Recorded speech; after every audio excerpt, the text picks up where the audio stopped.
Una carta dirigida al director de la revista Menorca en el año de 1888 comenzaba: Muy señor mío y amigo, condenado en este solitario peñón a la lectura, que lo mismo puede ser pasatiempo que trabajo.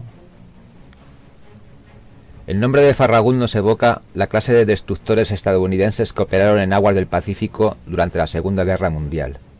Además, en Ciudadela existe un lujoso hotel con este nombre, Almirante Farragut.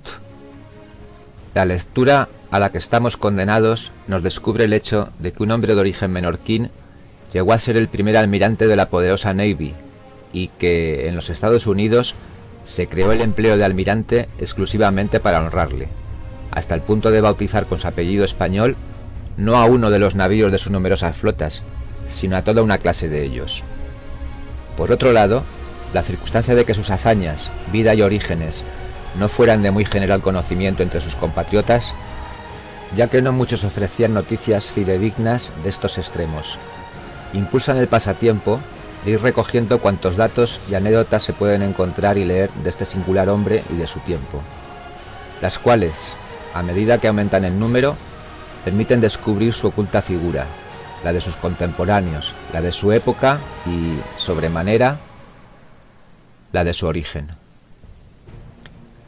El propósito del autor es volcar, como trabajo, las lecturas, estudios e investigación que, sobre los sucesos relacionados con la vida de este insigne marino de los Estados Unidos, llevó a cabo.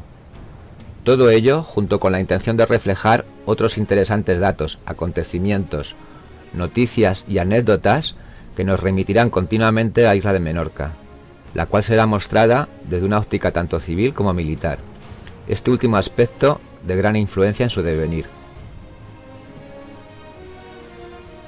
Se une a estas circunstancias el caso de que el autor, en la documentación que ha manejado, no ha encontrado, quizás por no existir, una obra, texto o recopilación que hasta el año 1995 conectara de una manera extensiva y evidente al almirante con su origen mediterráneo. La antigua carta, motivada y guiada por el único interés de la búsqueda de conocimientos históricos respecto de una isla, de Menorca, que tanto supo atraer a su escritor a pesar de su corta estancia en ella, y con la que nosotros hemos querido comenzar esta introducción, la terminaba su creador de esta manera: ofreciéndome de V.S.S. y amigo J. Clapés, Fortaleza de Isabel II, diciembre de 1888. Transcribiremos e ilustraremos, pues, con gusto, y publicaremos a quien estas páginas lea cuantos acontecimientos y consideraciones relacionados con este insigne marino, David Glasgow Farragut Sin, y su origen menorquín, recopilamos.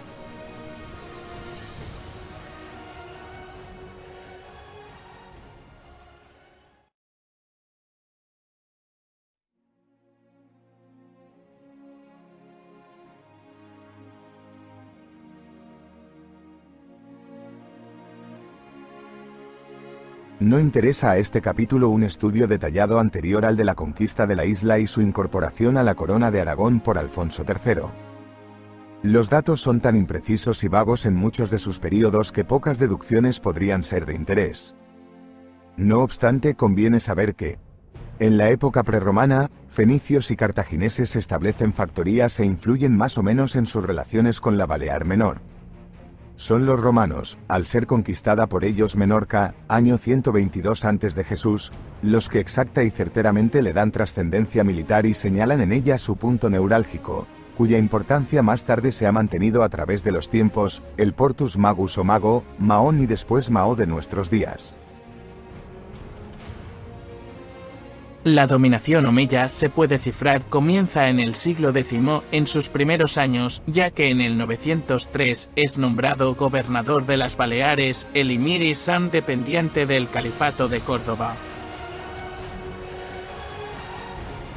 No mantienen los omeyas el punto de vista romano, de considerar como punto vital y más importante de la isla de Menorca Mahón, sino que tanto su dominación, como la de los régulos árabes, almohades, almorávides y, por último, la Menorca sarracena que tributaría a los reyes de Aragón, prefieren como sede de su gobierno a Ciudadela de Menorca.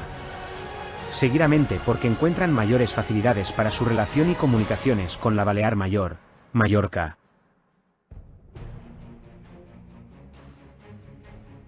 Es en 1232, 3 años después de la conquista de Mallorca, cuando Jaime I decide someter nuestra isla, por lo que urde una añagaza. Mientras mandaba al comendador del Temple solicitando el vasallaje, en la costa mallorquina levantó miles de hogueras que, al anochecer, causaron un efecto fantástico e impresionante, a la vez que atabales y clarines sonaban por todas partes. Como si todos los ejércitos de la cristiandad se hubieran allí reunido, lo que debieron creer los moros porque la rendición fue inmediata. Llegadas sus 3 galeras a Ciudadela, Menorca ofrece vasallaje a Jaime por medio de una embajada que se traslada a Cap de Pera, en Mallorca, en donde el rey de Aragón impone sus condiciones.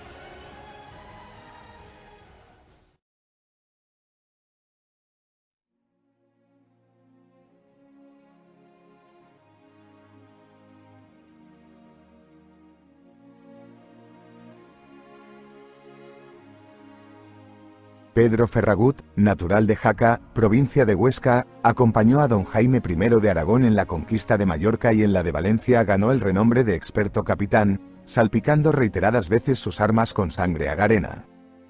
Mosén Jaime Febrer, en sus trovas impresas en Palma, en 1848, dice que Pedro Ferragut ponía por armas un clavo de oro con una herradura también de oro sobre campo encarnado. La proximidad y el continuo tráfico de estas islas por las costas de España, sobre todo por la Corona de Aragón, desde que empezó a tremolar en sus torres y almenas el estandarte de la cruz, fue la causa de que muchas familias pasaran desde allí a poblar las Baleares, a medida que disminuían en ellas los sarracenos. El apellido Ferragut, Ferregut o Farragut, que era solo uno, se ramificó. La rama de esta familia, que existe en la Puebla de Mallorca, ya tenía en aquella villa casa y hacienda muy considerable en el año 1249.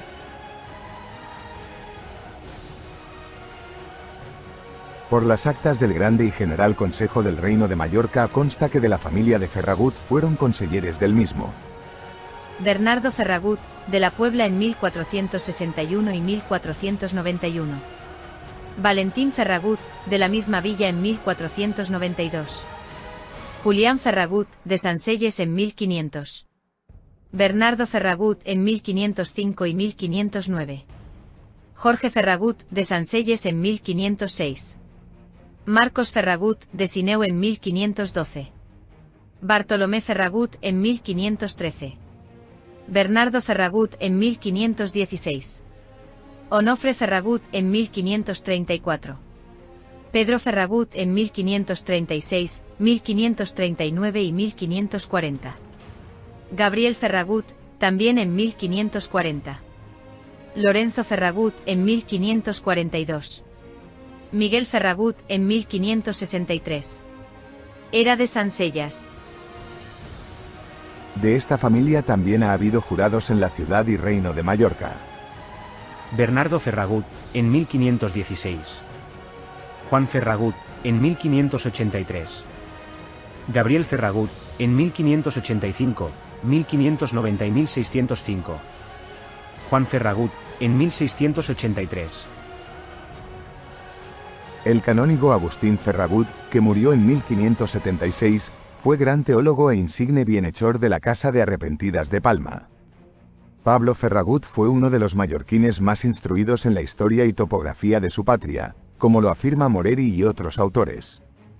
El capitán Antonio Ferragut y Cáneves, después de haber militado heroicamente en las guerras de Felipe IV, murió soltero y legó toda su hacienda al Colegio Lluc.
Durante 54 años, del 1232 al 1286, Menorca se conserva tributaria de los reyes de Aragón hasta que, en este último año, Alfonso III decide su conquista definitiva.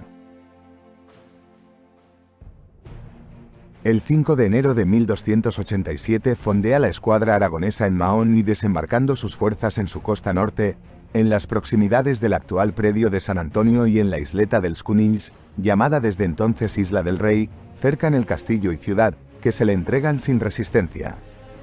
El almojarife entregó la villa a cambio de quedar exentos de tributo él, su familia y 200 personas más, que serían conducidas a Barbería por cuenta y riesgo del rey de Aragón.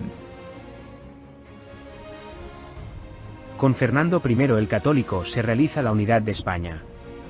A partir de aquí, la primera agresión de importancia que sufre la isla, en septiembre de 1535, es la que realiza Barbarroja, Chairadino Aradín, célebre corsario que se había hecho dueño del Mediterráneo protegido por Solimán II que, ansioso de venganza por el desastre sufrido por el turco en Túnez, puso sus ojos en Menorca como respuesta, estimándola segura presa. Barbarroja, como Alfonso III, entra con su escuadra en el puerto de Mahón. La forman 2.500 turcos y 30 velas que enarbolan engañosamente bandera del rey de España. Desembarca en Pont del Rey y, después de una enérgica defensa de los mahoneses, la villa es traicionada por los comisionados que nombra para pactar con Barbarroja, que la entregan con tal de salvar sus vidas y haciendas. Porque no ignoran el saqueo y matanza que ha de tener lugar, ya que aceptan 10 flechas con que señalar 10 casas que han de ser respetadas por los corsarios. Consumado el desastre y abandonada después la isla por Barbarroja, alcanzamos el reinado de Felipe II. Es este rey el que ordena la construcción del fuerte de San Felipe que tanto había de servir después a los sucesivos dominadores franceses e ingleses, singularmente a estos últimos.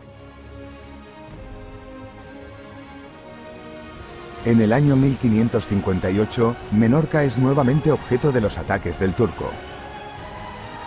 Enemistada España con Francia y algunos estados italianos, procura Enrique II de Francia aliarse con los otomanos, a cuya unión parece que dio su consentimiento el Papa Pablo IV.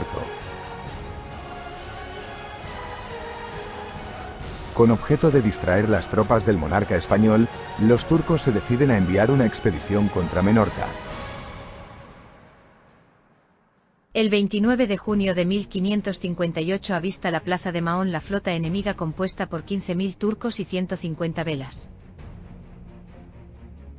Es mandada por Mustafa Piale, almirante de Selim II. Desde Mahón se hace fuego contra la escuadra y, al ser echadas a pique por los certeros disparos de la fortaleza 3 o 4 galeras, se retiran los turcos hacia el norte. Se dirigen a Ciudadela. El 2 de julio desembarcan su tren de sitio en los aledaños de esta ciudad, estableciendo el cerco de la misma que se encuentra casi entregada a sus propias fuerzas, ya que del resto de la isla, son muy pocos los que acuden para su defensa. A pesar de las insistentes llamadas de auxilio de los ciudadelanos. Ciudadela es tomada a viva fuerza el día 9, después de agotar todos sus medios de resistencia, siendo muy pocos de sus defensores los que se salvan de la matanza o la cautividad.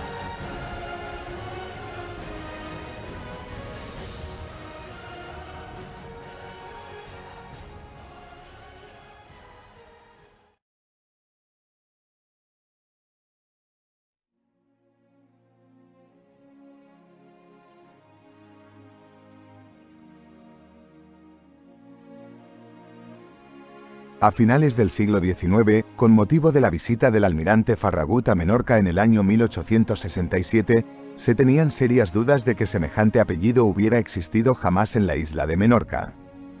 Se descubrió, primero, que el predio que existía con este nombre, en el término municipal de Mercadal, al pie de Monte Toro, databa a lo menos del siglo XV, afirmándose a pesar de los incendios y desastres acaecidos en el siglo XVI en sus principales poblaciones, que llevaron consigo la desaparición por completo de sus archivos. Según el Dr. Ramis, el apellido Ferragut figuró en Menorca desde el siglo XIV. El apellido estaba domiciliado y muy arraigado en Ciudadela en 1558, año en que aconteció la terrible catástrofe que tantos recuerdos históricos dejó. Su escudo se veía con una flecha de oro colocada entre dos estrellas del mismo metal, y encima de la flecha una herradura también de oro. Existía otro escudo de Ferragut con un león de oro que llevaba una saeta del mismo metal sobre campo de gules. Parece ser que con los 4.000 esclavos que se llevaron los turcos a Oriente iban Antonio Ferragut y Juana Galvez, su esposa, con 3 hijos. Se sabe que de esta familia fueron rescatados los padres y un solo hijo llamado Constantino. Según don Rafael Oleo, costó el rescate de los 34 ducados de oro y 59 aspros, que era moneda de Turquía y de Levante. Partieron de Constantinopla para Menorca el 6 de febrero de 1564 en 2 caramuzales, haciendo escala en Siou, o Chio, una isla del archipiélago griego.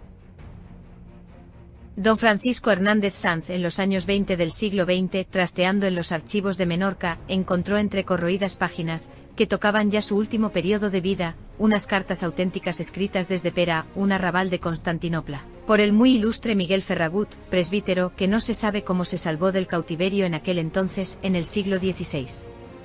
Estas cartas estaban dirigidas al doctor don Marcos Martí, también presbítero a la vez que protector y amparo de los infelices cautivos menorquines en Turquía. El doctor Martí en aquel momento se hallaba en Nápoles. Dice el presbítero Miguel Ferragut al doctor Marcos Martí, entre otras cosas de suma importancia, que no duerme noche ni día, siempre trabajando para que vayan presto los cambios. En efecto, este virtuoso varón, el presbítero Miguel Ferragut, se había captado la estimación, no tan solo del mencionado doctor Martí, sino que también la de estos mismos desgraciados, que habían cifrado en aquel toda su esperanza para salir cuanto antes de aquellas mazmorras. Uno de los cautivos, llamado Marco Bonet, escribía al mismo doctor Martí y le decía: verdad es que el muy ilustre Miguel Ferragut solicita muy bien lo que se le ha encargado por vuestra merced, en tanto que, según estoy informado, nadie de nuestra tierra, y aún de nuestro reino, pudiera hacer más diligencias en semejante negocio, y si se le hubiesen dado mayores facultades, muchos de nosotros alcanzaríamos la libertad. En otra carta del mismo Miguel Ferragut, escrita al protector de los menorquines esclavos, se lee esta sentida expresión: yo estoy cansado ya de estarme en este país, Constantinopla, pero si me marchara, no habría quien mirara por los desgraciados de nuestra patria. Las partidas de bautismo de los sucesivos Ferragut, que Hernández Sanz vio continuadas en el libro que paraba en la curia eclesiástica de Ciudadela, y que casi todas llevan el nombre de Constantino por el de pila, es de creer serían por el de aquel que se salvó de la cimitarra turca y fue rescatado del cautiverio, en aquella invasión otomana. Decía este mismo autor, en 1926, que en Ciudadela ya estaba extinguida la línea masculina de Ferragut, aunque todavía se encontraba de segundo apellido.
No existen en Menorca, hasta 1706, otros hechos bélicos que las incursiones de los piratas berberiscos. Al tener lugar la Guerra de Sucesión, Cataluña y Mallorca se pronuncian por el archiduque Carlos de Habsburgo, de la Casa de Austria, siendo un hecho cierto que éste contaba asimismo con las simpatías de los burgueses menorquines. Por lo que no aprueban estos últimos la conducta de su gobernador, que trata de mantener la isla de Menorca bajo la autoridad borbónica de Felipe de Anjou. Así las cosas, el 19 de octubre de 1706 se subleva Mercadal, iniciándose la lucha que se conoce con el sobrenombre de Carlistes y Felipets. No tardan en llegar los socorros borbónicos, que desembarcan, como Barbarroja, en la costa norte del puerto de Mahón, y también en las inmediaciones del actual predio de San Antonio. Puede hacerse el desembarco porque el fuerte de San Felipe permanece fiel al Borbón. Las tropas de Anjou baten a los partidarios de Carlos, capitulando estos últimos en los campos de Ferrerías y cesando las últimas resistencias al entrar el capitán de navío francés La Jonquiere en Ciudadela. Pero la guerra de sucesión ha de ser aprovechada por Inglaterra, que ayuda a Carlos de Austria. El 19 de septiembre de 1708, una escuadra anglo-holandesa se presenta ante la isla. El puerto es peligroso forzarlo, el castillo de San Felipe lo guarda, y los ingleses desembarcan en Cala Alcaufar auxiliados por los isleños que siguen fieles al partido del archiduque Carlos. No se mantienen mucho tiempo los borbónicos, y hay que pensar que mucho en ello influyó el ambiente hostil que les rodeaba. Lo cierto es que, rendido Fornells por dos navíos destacados el 28 de septiembre, sin apenas ser defendido, San Felipe también se entrega y con el Menorca. Dávila y La Jonquiere, al regresar a España y Francia respectivamente, son procesados y degradados por sus soberanos. Además, el primero, Diego Leonardo Dávila, gobernador español, se suicida el día 26 de marzo de 1709 en la prisión de Cartagena, en la que estaba cumpliendo prisión preventiva, arrojándose desde la torre que le habían destinado como cárcel a espera de sentencia. La dominación de Menorca por Inglaterra comienza desde este mismo momento, aunque no entre en su total posesión hasta el año 1715, en el que se ponen de manifiesto los verdaderos propósitos que guiaban a los ingleses, por el Tratado de Utrecht. Es interesante resaltar el gobierno inteligente que en Menorca lleva a cabo, desde el inicio de la ocupación, la Gran Bretaña, cuyo influjo, si bien nunca llegó a echar hondas raíces, sí fue bastante para el buen recuerdo que aún hoy día, de ella se conserva.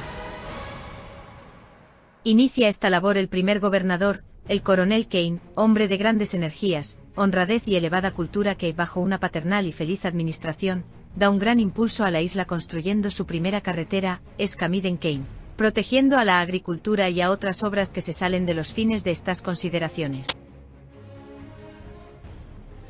Este primer periodo de dominación británica termina el 18 de mayo de 1756, en que la isla pasa a la dominación francesa. Dicho día, el mariscal duque de Richelieu aborda sus costas situándose ante la cala de Santandría, próxima a Ciudadela de Menorca, hacia el sur de dicha ciudad. Los ingleses desamparan la isla ante los efectivos franceses muy superiores, 12.000 hombres que desembarcan en el sector citado, y se encierran en el castillo de San Felipe, que ha sido considerablemente mejorado. Sitian en San Felipe los franceses a Blakeney, gobernador inglés a la sazón, y el 29 de junio capitula el fuerte después de contemplar la derrota que la escuadra francesa, de la Galissoniere, inflige a la que acude a socorrer la plaza mandada por el almirante Byng, combate que tiene lugar cerca de la Isla del Aire. Como Dávila, Blakeney no extremó la resistencia que, si bien fue mayor, no justifica la rendición. Y a semejanza de lo ocurrido al general español y La Jonquiere, Blakeney y Byng son procesados, siendo el primero absuelto y el segundo arcabuceado en la cubierta de un buque llamado Monarca, acaso porque Inglaterra fue siempre más severa con sus almirantes que con sus generales, o porque la edad avanzada de Blakeney y sus anteriores servicios justifican. También cuida extraordinariamente Francia de atraerse las simpatías de los naturales, a través de sus gobernadores.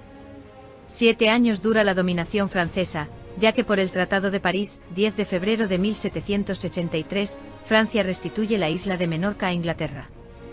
El 4 de junio se verifica la entrega oficial, y con ello comienza el segundo periodo de dominación británica que ha de durar 18 años. Floridablanca, ministro de Carlos III, prepara la expedición que este rey, de acuerdo con Francia, decide contra Menorca. El 19 de agosto de 1781, un ejército franco-español, mandado por el francés duque de Crillon, desembarcaba 16.000 hombres al norte y sur del puerto de Mahón, por Cala Mezquida y Cala Alcaufar. Es de resaltar que son recibidos fríamente por los menorquines. 5 meses más tarde, rendida toda la isla, la fortaleza de San Felipe también se entregaba.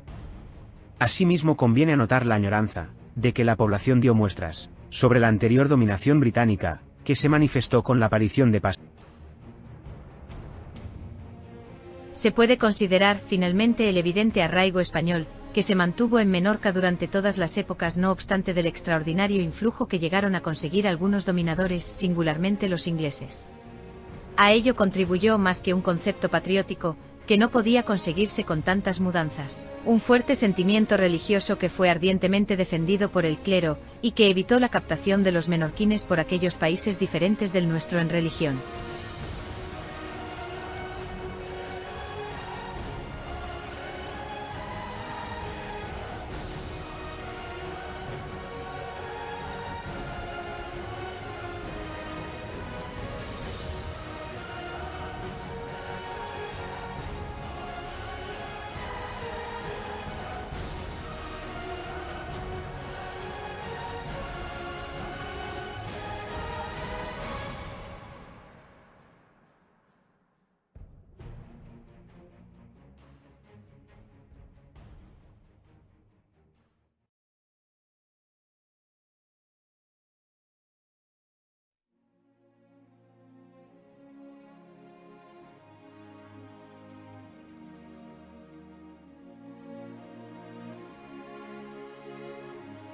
Como hemos visto, hacia mediados del siglo XVIII, Inglaterra no consideraba a Menorca como una poética isla, perdida en medio del mar, como últimamente se la califica, por contra tenía en cuenta su posición estratégica en el Mediterráneo occidental, y la seguridad de sus puertos era cosa bien conocida por esta nación. Así, en pleno desarrollo de su política naval, los ingleses protegieron la flota comercial de Menorca, principalmente durante la Guerra del Asiento, 1739-1748, conocida también como Guerra de la Oreja de Yankees, armando en corso numerosas embarcaciones isleñas enarboladas con el pabellón de su graciosa majestad, con tripulaciones reclutadas no solo entre los menorquines, sino también en diversos países mediterráneos. En esta época es cuando se sitúa, por razón de su profesión y de las referidas circunstancias, la venida a Ciudadela de Menorca del marinero Antonio Ferragut Guitart, abuelo del almirante Ferragut, nacido en Sineu, Mallorca, hijo de los palmesanos Jorge Ferragut y Úrsula Guitart, consortes. Antonio Ferragut se estableció en Ciudadela y contrajo matrimonio, el 7 de febrero de 1750, con Juana Mesquida Bagur, natural de la ciudad, doncella hija de Juan Mesquida y de Juana Bagur, su esposa, ambos padres también naturales de Ciudadela. En la ceremonia actuaron como testigos de boda los magníficos señores don Gabriel Martorell, el oficial inglés Bail, ayudante del gobernador de la isla, y don Bernardo Olives, jurado militar.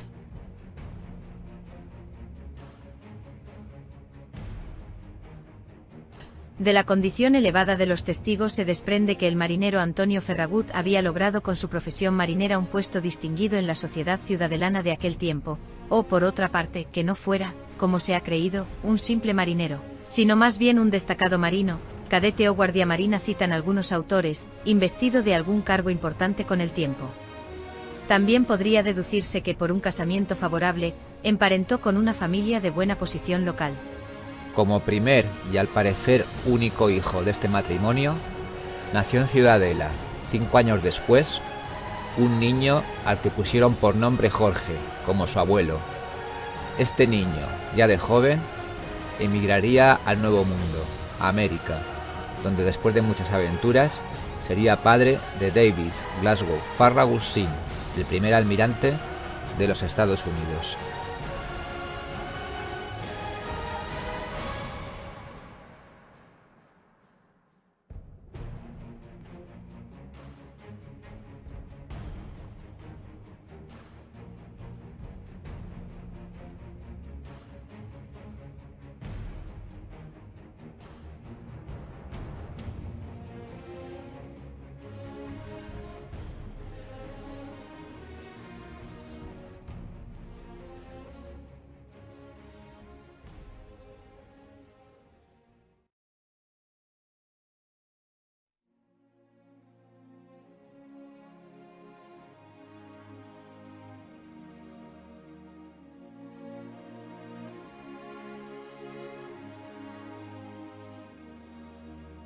El español Balboa fue el primer europeo que vio y llegó a las playas del Océano Pacífico, en 1513.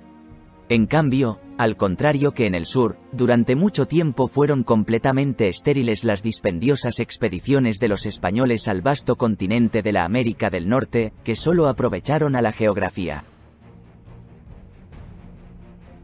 Ponce de León, ex gobernador de Puerto Rico, desembarcó con 3 buques que había armado y tripulado a sus expensas, el domingo de Pascua de Resurrección del año 1512, en la playa del país que desde entonces ha conservado el nombre de la Florida.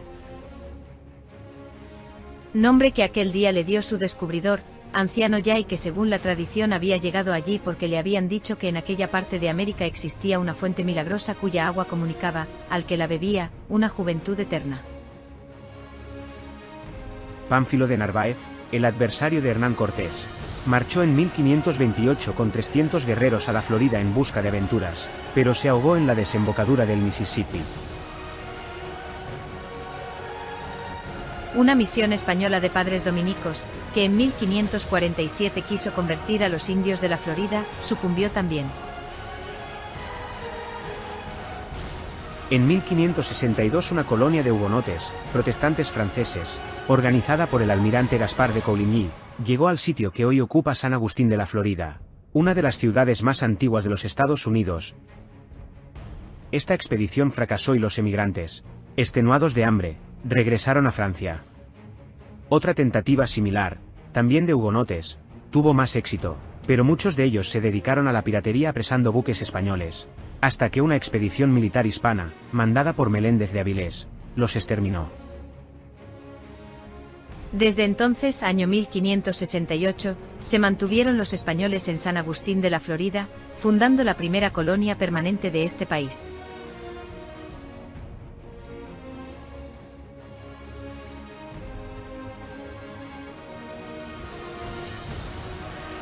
También los ingleses emprendieron una serie de expediciones de descubrimientos y colonización en el siglo XVI que, después de un largo intervalo de tentativas infructuosas, no consolidó. A principios del siglo XVII se organizaron 3 expediciones inglesas al norte de América. En el año 1602 pisó el primer inglés, Bartolomé Gasnold, el suelo de la Nueva Inglaterra, sin establecer ninguna colonia. Sir John Papen, el siguiente, logró establecerse un año después, pero no obtuvo resultado útil. Las plantaciones que hizo en 1607, a orillas del río Kennebec, en el actual estado de Maine, no prosperaron. En el 1605 arribó el capitán Newport, con 3 buques y 105 emigrantes, a la costa este sobre la altura del paralelo 35. Los nuevos colonos se establecieron a orillas del río que recibió el nombre de James, Jamestown, en honor del rey Jacobo I. Exploraron la bahía de Chesapeake y remontaron los cauces fluviales que en ella desembocan. Después de algún tiempo y muchas penalidades, la colonia se vio reducida a 40 individuos, todos del sexo masculino, que estaban a punto de desbandarse. La Compañía de Londres manifestó su gran disgusto por la ninguna utilidad que le proporcionaba el asentamiento colono, que devoraba grandes sumas. Cuando todo se veía perdido, la suerte cambió gracias a la llegada providencial de 70 nuevos emigrantes, entre ellos 2 mujeres, y a la acción decisiva de su jefe carismal, un tal John Smith, que impidió que la compañía financiera de la expedición abandonara a su suerte a la colonia, consiguiendo el envío de sucesivas remesas de individuos útiles y material diverso que la hicieron, por fin. En 1620 arribaron a Massachusetts los padres peregrinos, a bordo del famoso y emblemático Mayflower. Sucesivamente fueron llegando colonos que, particularmente o dirigidos por compañías, iban en busca de bienes materiales o huyendo de unas condiciones religiosas, en la metrópoli, inaceptables para ellos. Pese a los comienzos desgraciados de los ingleses, su sistema fue el que dio los resultados más brillantes. Los ingleses se interesaron por Virginia en los tiempos de la reina Isabel I, que concedió a Sir Walter Raleigh unas ordenanzas para explorar y fundar una colonia al norte de la Florida. Raleigh exploró la zona, a la que denominó Virginia, quizás en honor a la conocida como Reina Virgen. Virginia sería sede de las 13 colonias, embrión de los futuros Estados Unidos de Norteamérica, la nación más poderosa de la Tierra, después andando.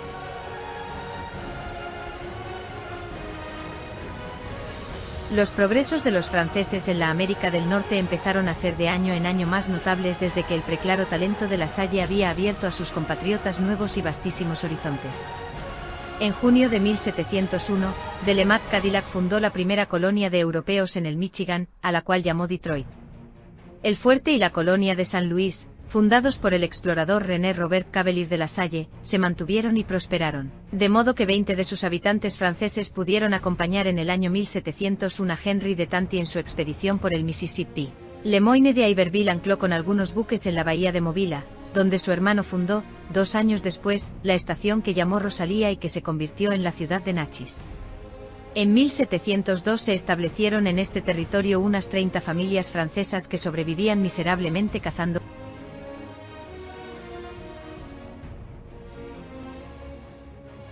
En 1712 cedió el rey Luis XIV a un comerciante, llamado Creuset, el monopolio del comercio con la Luisiana. Creuset fue boicoteado por los españoles de Veracruz, no obteniendo ningún beneficio y renunciando a su privilegio. En 1717, John Law, nuevo beneficiario del privilegio comercial francés, envió a 800 colonos, entre penados y mujeres de vida airada, que se establecieron entre pantanos, fundando la ciudad de Nueva Orleans en honor del regente duque de Orleans. Como la ciudad no prosperaba, John Law organizó una leva entre todos los mendigos franceses, a los que remitió hacia la Luisiana. El fracaso adquirió proporciones espantosas. El colosal imperio financiero de John Law cayó, incluso su monopolio con la India. John Law huyó, la quiebra subsiguiente fue la mayor que El 28 de octubre de 1729, los indios Natchez se sublevaron y degollaron a cuantos franceses encontraron por los alrededores de Nueva Orleans. Francia contestó exterminándolos. En 1736 los franceses atacaron a los indios chicasas, que habitaban la cuenca del río Tennessee, fracasaron en su intento y los soldados prisioneros fueron martirizados y muertos, quemados a fuego lento. También vengó Francia la muerte de los suyos. En 1739 envió a Tennessee un verdadero ejército, formado por 1.200 franceses y 2.000 guerreros indios aliados. Poco faltó para que los chicasas acabaran de la misma manera que los Natchez. Los que quedaron fueron vendidos como esclavos, pero el Tennessee no se colonizó completamente. Tras estos intentos, hacia mediados del siglo XVIII, de la manera explicada, quedaron constituidas finalmente las fronteras de los 3 más importantes territorios de Norteamérica con sus escasas, pero ya consolidadas, colonias en manos de España, Inglaterra y Francia.